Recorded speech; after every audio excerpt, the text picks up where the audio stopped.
Marami dyan guilty. Ang dami nyo magagandang baso sa bahay, ang ginagamit nyo yung bungi. Yung nahihiwa-hiwa na yung labi nyo dahil bungi-bungi na siya.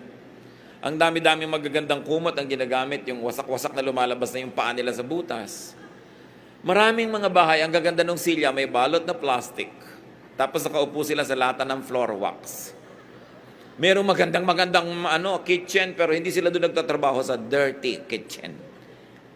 Yan yun, useless. Bakit pa kayo nagkaroon kung hindi nyo gagamitin?